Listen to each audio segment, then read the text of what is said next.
ফিরহাদ হাকিম কিন্তু ভিড়লেন না শেষ পর্যন্ত মমতার দলে। তিনি আছেন কিন্তু নেই কিন্তু আছেন। ফিরহাদ হাকিম কোন দিকে যাবেন, বিদ্রোহী ব্লকে থাকবেন না মমতার সঙ্গে থাকবেন, সেটা নিয়ে প্রচুর জল্পনা চলছিল। কলকাতা কর্পোরেশনের রাজ্যের মুখ্যমন্ত্রী শুভেন্দু অধিকারী যখন গিয়েছিলেন সেই মঞ্চে কিন্তু ছিলেন ফিরহাদ এবং ফিরহাদকে সম্বোধন করেছেন রাজ্যের মুখ্যমন্ত্রী। ফলত ফিরহাদের অবস্থানটা অনেকটা অস্পষ্ট কিন্তু স্পষ্ট। যেহেতু শুভেন্দু অধিকারীর সঙ্গে হাত মিলিয়েছেন, মমতা বিরাগভাজন হবেন, সেটাই স্বাভাবিক। তিনি পদত্যাগ করেছেন কলকাতা কর্পোরেশন থেকে। মমতা চেয়েছিলেন কি চেয়েছিলেন না সেটা জানা নেই, কিন্তু শেষ পর্যন্ত ফিরহাদ হাকিম কিন্তু আজকে ভিড়লেন না। কোথায় ভিড়লেন না?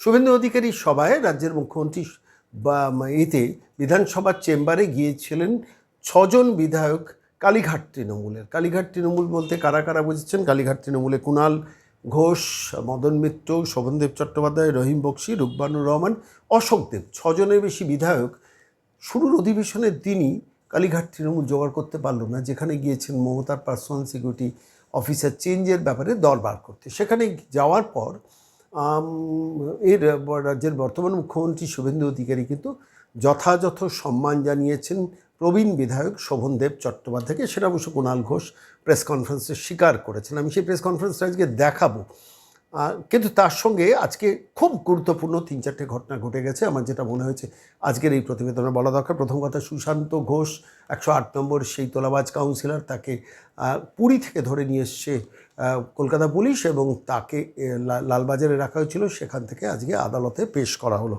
খবর 1। খবর 2 হচ্ছে 29D হরিশচাইজি স্ট্রিটের সম্বন্ধে আমরা জানতাম না। আমরা 30B হরিশচাইজি স্ট্রিটের সম্বন্ধে জানতাম। 250 মিটার দূরে 29D হরিশচাইজি স্ট্রিটে আজকে পৌঁছে গেল সিআইডির টিম।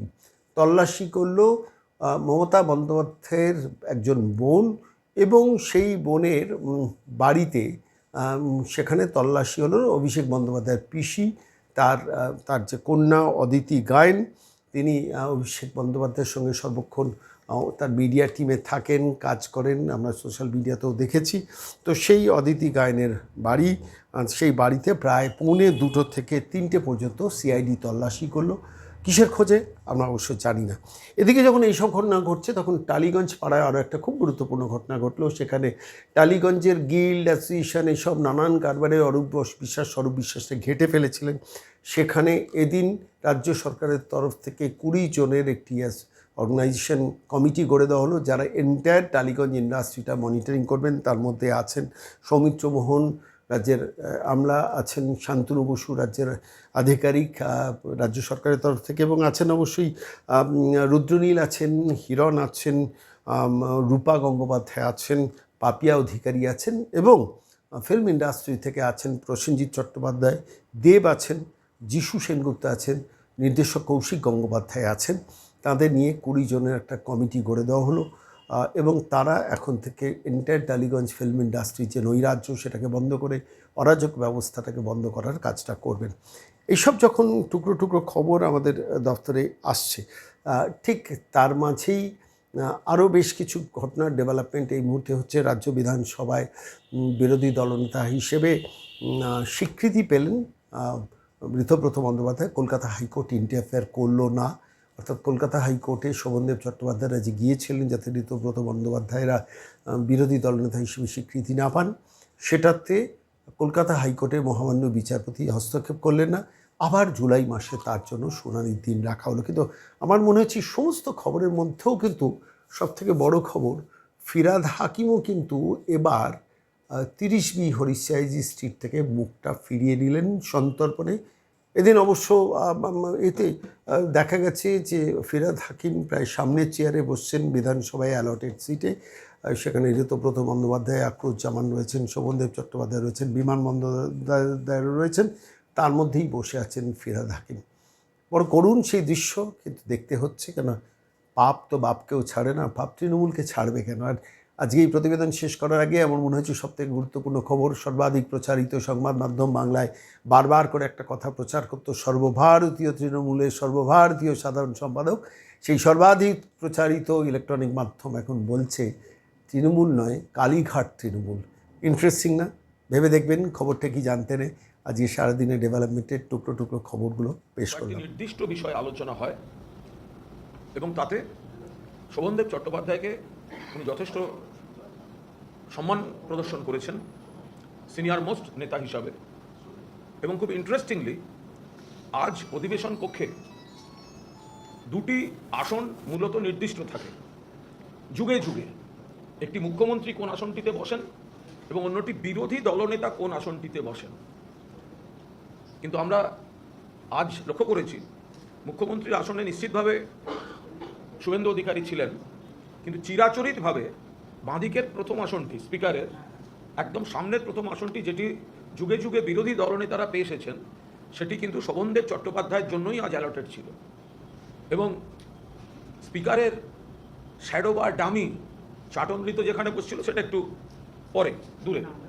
তো এখন এরপরে আমরা মাননীয় মুখ্যমন্ত্রীর সঙ্গে দেখা করি, তাতে বিস্তারিত এখানে সেভাবে বলাটা উচিত না, ঠিকও না। আমি শুধু এটুকু বলছি যে শোভনদেব চট্টোপাধ্যায়কে তিনি যথেষ্ট সম্মান দিয়েছেন। দুই, আমরা ওই ঘরে বসবো না, কারণ আমরা মুখ্যমন্ত্রীর ঘরে গেছি, কিন্তু আমরা মাননীয় প্রাক্তন মুখ্যমন্ত্রী মমতা বন্দ্যোপাধ্যায়ের সৈনিক। তৃণমূল কংগ্রেসে যারা মনে করি মমতাদির দল তৃণমূল কংগ্রেসের প্রতীকে, তৃণমূল কংগ্রেস কর্মীদের রক্ত জল করা পরিশ্রমে, তৃণমূল শহীদদের রক্তের বিনিময়ে, বহু মানুষের আবেগে, তৃণমূলের প্রতীকে আমরা যারা জিতে এসেছি, যারা বেইমানি করিনি, আমরা তারা দেখা করতে গেছিলাম। এবং এই দেখা করতে যাওয়ার জন্য আমাদের হামাগুড়ি দিয়ে যেতে হয়নি, স্পিকারের ঘরের সামনে দাঁড়িয়ে থাকতে হয়নি, 1 মিনিট অপেক্ষা করতে হয়নি, গ্যারেজের সামনেও দাঁড়াতে হয়নি, এই ধরনের কিছু কাজ করতে হয়নি, আত্মসম্মান বিসর্জন দিয়ে চেয়ার পাওয়ার জন্য ঘুরে বেড়াতে হয়নি। আমরা মমতা বন্দ্যোপাধ্যায়ের সৈনিক, আমরা সরকারের পক্ষে থেকে আমরা বিরোধী পক্ষ হয়েছি, এবং বিরোধীর মধ্যেও যারা এদিক ওদিক করে প্রভাব খাটিয়ে মানুষকে ভুল বুঝিয়ে, বিধায়কদের ভুল বুঝিয়ে যারা গেছেন, আমরা তার মধ্যে নেই। আমরা মুখ্যমন্ত্রীর সঙ্গে দেখা করেছি। তো তাহলে আমরা বসবো কোথায়? তাহলে তো লবিতে বসে থাকতে হয়। আমরা এতজন আছি, তো সে বিষয়টা আলোচনা হয়েছে। এবং আমরা বলবো কিভাবে? চাটমৃতর কাছ থেকে সময় চাইব না। অনৈতিকভাবে হওয়া, ব্যাকডোর পলিটিক্স দিয়ে হওয়া বিরোধী দলনেতা মানি না। স্পিকারকে তিনি পদে আছেন মানব, মুখ্যমন্ত্রী পদে আছেন মানব, ব্যাকডোর দিয়ে পিঠে ছুরি মারা রাজনীতির বিরোধী দলনেতাকে মানি না। বলতে দেবেন না, বলতে দেবেন না, বলবো না, মানুষের কাছে বলবো ডাইরেক্ট। কিন্তু মাননীয় মুখ্যমন্ত্রী খুবই সহযোগিতা করেছেন, তিনি পরিষদীয় মন্ত্রীকেও ডেকে নেন, মাননীয় পরিষদীয় মন্ত্রী শঙ্কর ঘোষকে, এবং সেখানে পরিষ্কার বলে দেন যে আমাদের আলাদা ঘরের ব্যবস্থা করতে, এবং কোন ঘর সেটাও একটা প্রাথমিকভাবে আলোচনা হয়েছে, ওরা দেখছেন। 2 হচ্ছে সময়। মাননীয় মুখ্যমন্ত্রী বলেন যে আমি তো প্রথম থেকেই বলেছি বিরোধীরা সময় পাবে এবং অর্ধেক সময় পাবে। তখন তিনি পরিষদীয় মন্ত্রীকে বলে দেন, উনি আমাদের অবস্থানটা বুঝতে পারছেন যে আমরা ওই বিরোধী নেতার কাছ থেকে সময় চাইতে যাব না। উনি পরিষদীয় মন্ত্রীকে বলে দেন যে মুখ্য সচেতকদের সঙ্গে কোঅর্ডিনেট করে যে আমরা আলাদা সময় পাবো, ওর বিরোধীদের জন্য যে সময় তার মধ্যে থেকে আমরা আলাদা সময় পাবো।